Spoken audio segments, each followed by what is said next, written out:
Mars moves into Gemini, a full moon in Capricorn, aligned with Pluto.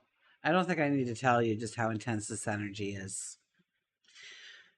This weekend, actually throughout the next 2 weeks, is a time when the drive for achievement, the urge for profound transformation come together, spotlighting a path for us to follow of true empowerment.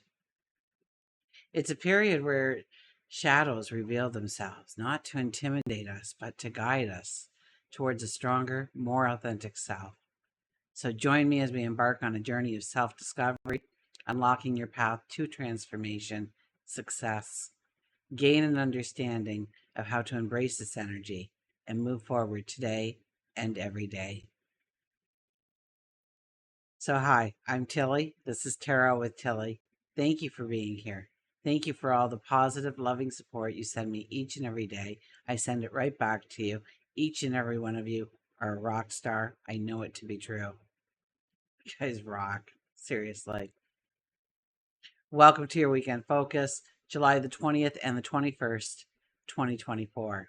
So let's start with the numerology. On Saturday, we have that beautiful 20 energy. And the 20 energy represents turning points, forks in the road, decisions to be made. You know, we may want to step on a new path. We may want to redesign a path we're already on. We may want to go forward in new and different ways. And so we sit here and we wonder, because a part of us will also want to stay in our comfort zone, in the known, and not step out of bounds. But the energy that has surrounded us leading up to this weekend and carrying on into the next 2 weeks does ask us to step out of our comfort zones. 2 plus 0 is a 2, and that is magic around us, absolutely. The most important part of the 2 energy is understanding the magic that resides in you, your talents, your abilities, the unique self. Now, if we look at the numerology for Saturday, it would be a 7 plus a 2 plus an 8. That gives us a 17, and that is about making the impossible possible. That is about renewing our hope, our belief, taking a risk on ourselves. Our confidence rises.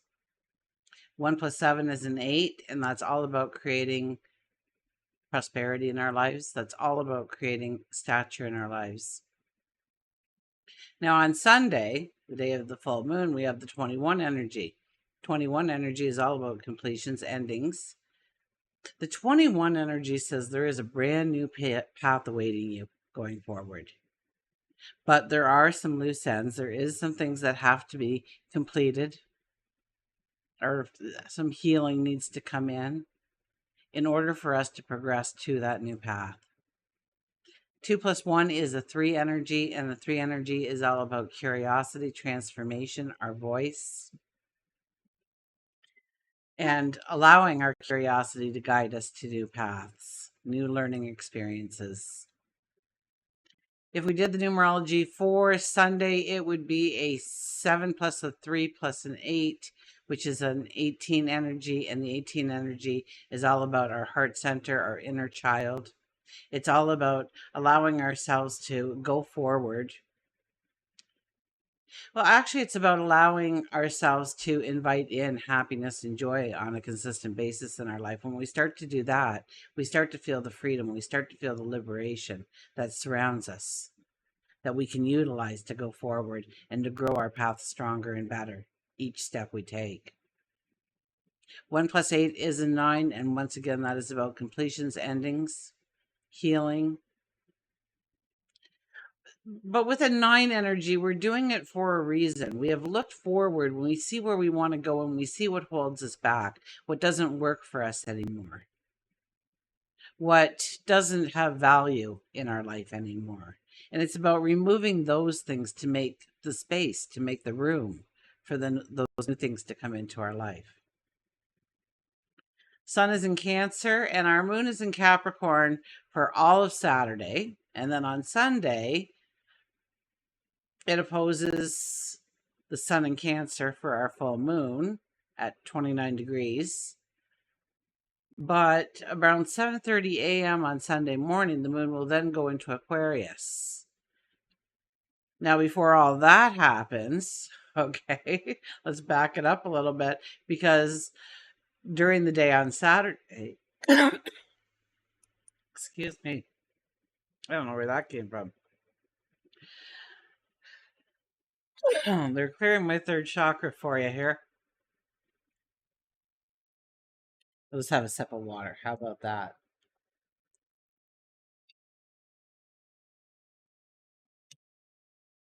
Okay.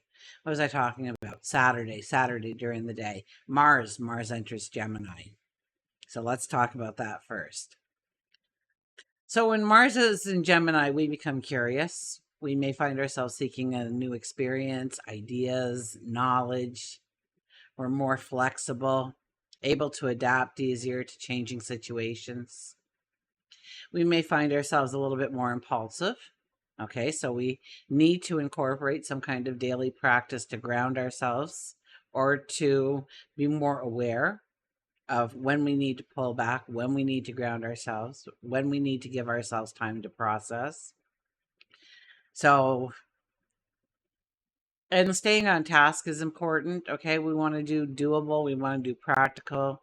So, it's almost like having the strategy the day prior so that you wake up with the strategy in your hand, with the list, the to-do list in your hand, will probably keep you a little bit more on task, because we could be fluttering all over, having a great time when it's Mars in Gemini. We want to see this, we want to do that, we want to learn about this, and we can get actually overwhelmed with that. To use the energy really effectively, though, is while Mars is in Gemini, we want to get out and we want to socialize. We want to join a study program. We want to join a workshop. We want to network ourselves. Okay, this is a time to start writing, to start blogging, to join some kind of team sport, take some dancing classes, have fun with the experience, whatever you do. And yes, push yourself outside your normal boundaries. Try and find new, different, unique things that you're gravitated to, things that you know it has a good chance of bringing happiness and joy into your life going forward. Now, on Sunday, we have our full moon in Capricorn at 29 degrees. 29 is about learning experiences coming in, but that's okay because 2 plus 9 is an 11, which is a master number, which is the teacher has arrived. Okay, and it is all about cutting away what no longer belongs. It matches this energy so perfect. It is about cutting away what no longer belongs, no longer has value in our life. It's about making a commitment to ourselves, setting a goal, giving it the focus, giving it the attention in order for it to become, what you see in your mind now, the success it's meant to be.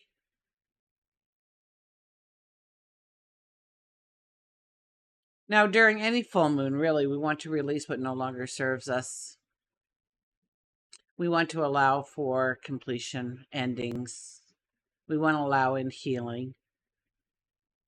And we're being asked during this Capricorn full moon to establish a new foundation for personal and professional growth and having that balance of the two.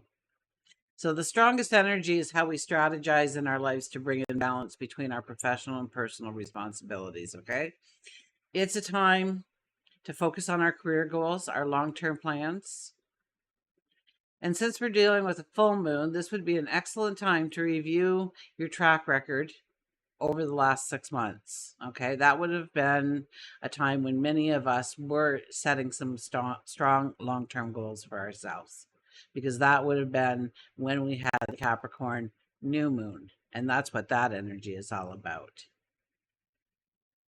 So we want to acknowledge our achievements. Absolutely. We're not going to beat ourselves up, but for those things that we didn't really accomplish in the way we would have liked, we can now reset our sails and go forward with a surety, right? Now, on the other side of that, because our energy is really work related, career related, moving ourselves forward, stepping into success, stepping into growing our prosperity, that sometimes we neglect our personal and emotional needs. So it is, we have to make room for fun, enjoyment, family, friends.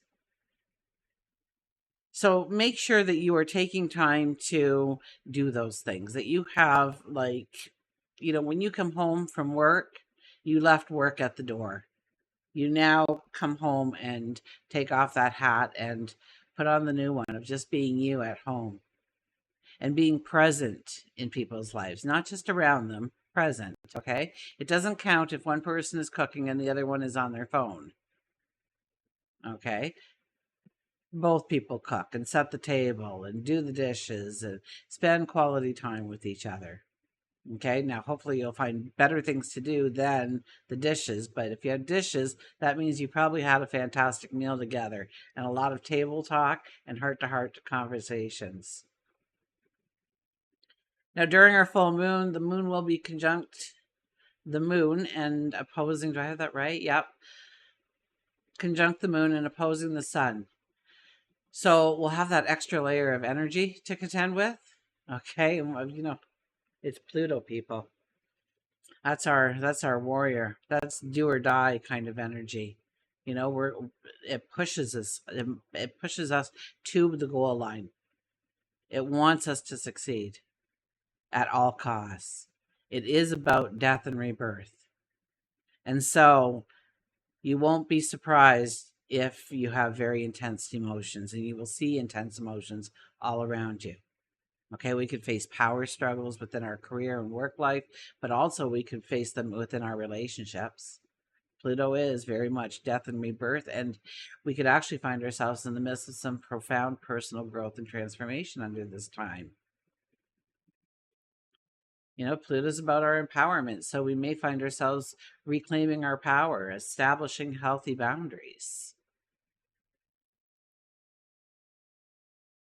So we'll go to the cards. But it should be intense, but it should be wonderful. I mean, we've been coming up through this energy, so it's not going to hit us like a shock or anything. It'll just intensify even more than it already is. But utilize the energy. Create situations where you can utilize this energy to your best advantage. Okay, see what the cards have to say. Our underlying energy for this weekend is, look at that, the Ace of Pentacles. I couldn't pick a better card if I tried. This is all about the new path towards abundance in your life. All the work that we are doing throughout this weekend and probably over the next several weeks is about creating the starting point of the new beginning, of the new start, of creating prosperity, abundance. That could mean for you great love. That could mean a wonderful family life. That could mean for you that you finally lost that weight, or you're making great progress now. You've got this. It could be about bettering your health, your well being. What do you feel is abundance in your life? Is it good health? Is it money in the bank? Is it friends and family surrounding you and loving you and you loving them? The Ace of Pentacles. So it's all about creating that new path forward. It's all about looking at where we've been, what we've accomplished, and what we want to accomplish going forward. We have the Two of Swords, decisions. Well, the 20 energy did come out, right? So that is all about turning points and making decisions. Now, with this card, I really truly believe that you will not be able to obtain the answer from the outside world, your external environment. You need to go within. You need to look within. Nor can anybody make this decision for you. You must make it yourself. And it's probably not an easy decision. There's probably a lot of emotion intertwined into this. It may not even be something that you want to do. You might be looking for a plan B before you really even step into that plan A that is being given to you by your intuition, by your subconscious, by your sage wisdom. So it's making the decision to, you know, take the harder step, take the harder road. Don't take that path that is nice and, you can see it for miles. Make your own path where few have walked, where few have trod, because they didn't have the courage and the strength and the ability that you do. We have the Four of Swords, rest and recuperation. Anytime we're around any kind of full moon or new moon, the day of, 48 hours prior, 48 hours after, we can be very tired. We can feel like we have no get up and go, and that's totally fine and it's totally natural. Chart what you do during certain moons, okay? Start to learn who you are under each moon, full moon energy, new moon energy. I know when it's full moon energy in Virgo, I am cleaning everything. I'm getting rid of stuff. I'm sorting through stuff. It's like gone, gone, gone, gone, gone. It is the perfect time for me to hit the attic, hit the basement, hit the sheds, really clean house. Okay, but back to today, back to this weekend, I should say. We have the Four of Swords here, and this is about rest and recuperation. This is regaining your strength, your vitality, so that when you stand up strong again, you can go out the door and know that you're going to meet that sunshine.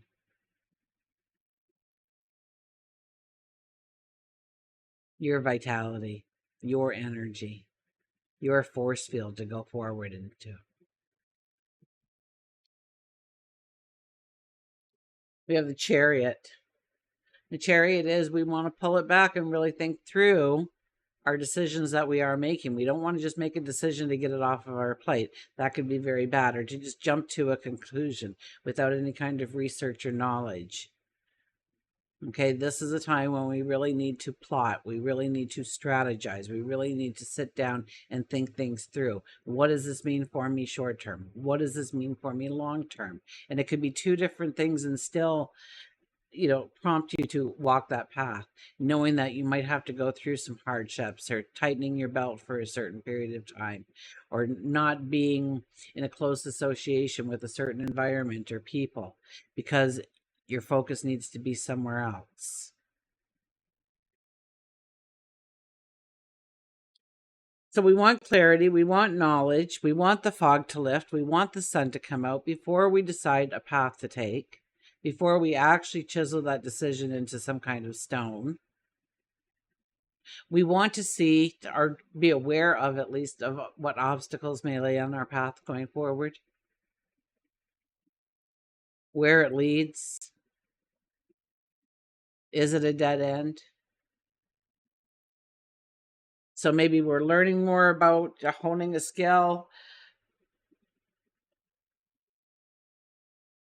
or just sitting in quiet contemplation, trying to understand what our next steps should and will be. We have the Six of Swords. It's time to go into uncharted territory. Now, I have been reading this during the new moon that, it's no time to wait for that motor that could go easily on the back of that boat and get us there a lot faster. This is the time to really think it through. So, let's give it a little bit more time before we push off with that stick again. Let's sit in the moment and understand how we want to go forward, where we want to aim our sights. Okay, this is uncharted territory. This is new beginnings. This is definitely stepping out of your comfort zone. And we have the Ten of Pentacles. The Yes card appears. So whatever you decide to do, and you've followed all the stuff I've given you. You've thought about it, you've planned, you've researched it, and this is what you're going to do. This is an absolute yes. You will find success. You will find happiness. You will find joy. You will gain prosperity, abundance, happiness, joy, better health and well-being. You'll get it, whatever you're asking for under this energy, so long as you show up consistently and do the work. And also here we have the High Priestess here, who didn't show up, but for some reason I thought she would. I wonder why I was thinking that. Anyways, the 20 energy, okay?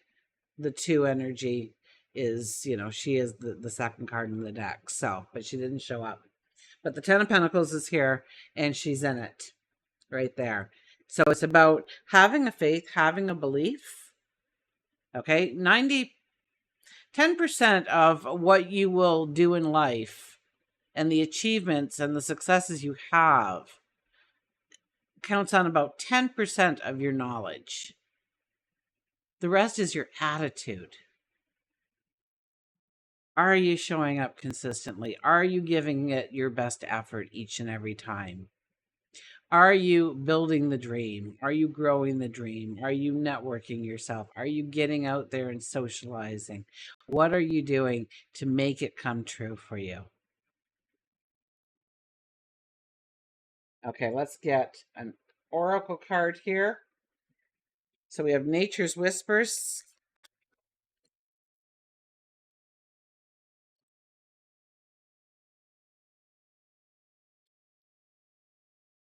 Okay. And we have Adventure, the 30 energy. So yes, we are being asked to go on an adventure. And I think it's got to be at least a solid 2 months. We have been constantly being told by the stars and the numerology and the cards that it is a time for learning experiences.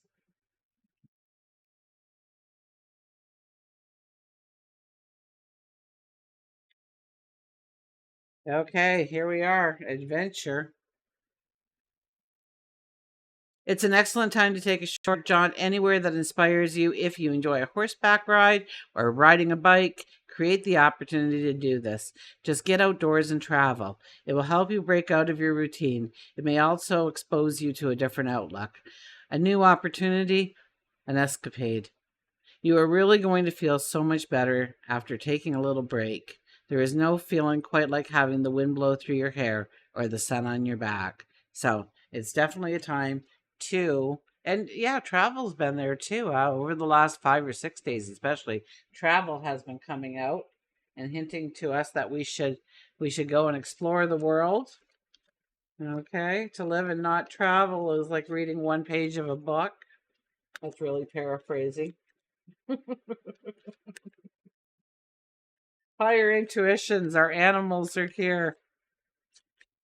Let's see which animal comes out for us. And of course, we'll do a Journey of Love card. Those cards never cease to amaze. And we have Take a Chance with the Starfish. How many of you are singing right now? I know you are. Uh-huh. Dun, dun, dun, dun, dun, dun.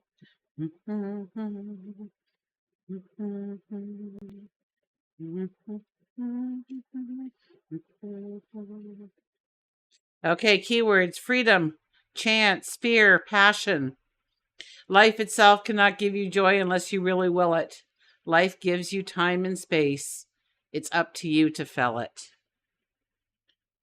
That's about us showing up. Most important and most valuable piece is that we show up for ourselves each and every day. It's time for you to take a chance, a leap of faith. Maybe you've been lacking in energy and motivation. It could be out of fear, or it could be you're caught up with a bit of laziness, or maybe you've beached yourself. It can be quite scary to change, and although you may feel stuck, you're never truly stuck.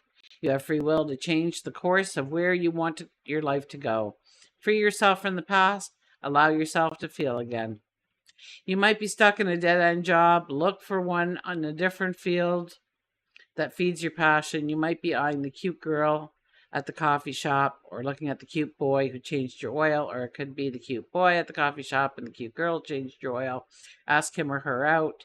When you begin to take a chance on one thing, you will find it easier and easier to continue doing that in every part of your life, which only draws you closer and closer to your ultimate success.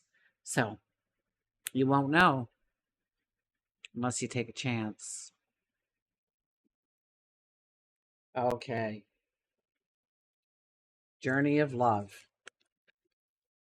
This deck never fails to amaze me by the messages brought forth for our new moons and our full moons. I originally got this deck to do, I thought it'd be a great deck to do love readings back, like, oh my gosh, this deck's nearing 10 years old, 8 years old for sure. It's been a part of my life. Anyways, but when I started to read the descriptions in this book, there's no way, there is no way that I can replicate the energy. So whenever you get an oracle deck or a tarot deck, I mean, look at the book, okay? And look at, even though you know what the the two of cups is all about, read their rendition of it, because they're creating a card with their energy and their intention, so that is put into the deck. So you're really not doing yourself any kind of service if you're not at least taking in what they meant for it. If you get something different, that's totally cool, but sometimes it makes you more aware of things you wouldn't have thought about had you not read it. So I'd have to say, for the majority of the decks I've dealt with, I would say maybe only about 30% of the guidebooks that came with it I found to be irrelevant completely. But still, I have my, for my main deck here, I still have my book handy. And every so often, let's pick a card before we get the book. What is it? Rings of Time, the 44 energy. Okay, so in numerology, depending on what school of thought you go with, some believe that the 44 is a master number and some do not. And I'm not going to get into that little argument, but any two numbers that come together is obviously a stronger force. Now, the 4 energy is about home and family. It's having all your ducks in a row. But when you go 4 plus 4, it becomes an 8 energy, which really resonates with this reading because it is about prosperity. Okay, we'll read the poem first, and then we'll go from there. There is a beautiful silence now as I hold your hands and listen to your eyes. Across the span of moments called time, there are no words that say as much, nor walls that could confine the wings of our feelings or the rhyme of our eyes. It's a pretty short one, actually. So, okay, here we go. Rings of Time. Divine timing is granted to us as a gift. Sometimes if we want to be further ahead than we really are, that gift can seem like a restriction rather than a generous holding. Much like traffic that moves systematically so that not only one car but many can reach their destination according to the greater harmony and alignment, we are like individual cars that must sometimes accept red lights, and at other times can flow swiftly through many green lights. It is just this way, the systematic flow of the divine energy through human manifestation. Your spiritual maturation is happening perfectly. There's no need to bother yourself with timing. When doors open, walk through. When they appear to be no such openings, rest and reflect. The ring of time serves you, beloved. The oracle brings you a message that the divine is completely responsible for the timing of every event, opportunity, and happening of grace in your life. All you need to do is live your life to show up. Everything else is taken care of for you now. This applies to all of your plans and the unfolding of all your relationships. Let it all breathe and let the divine happen as it will. So, very much about going with the flow and being ready to pounce on that opportunity when it does appear. Until we meet again, remember, I do love you.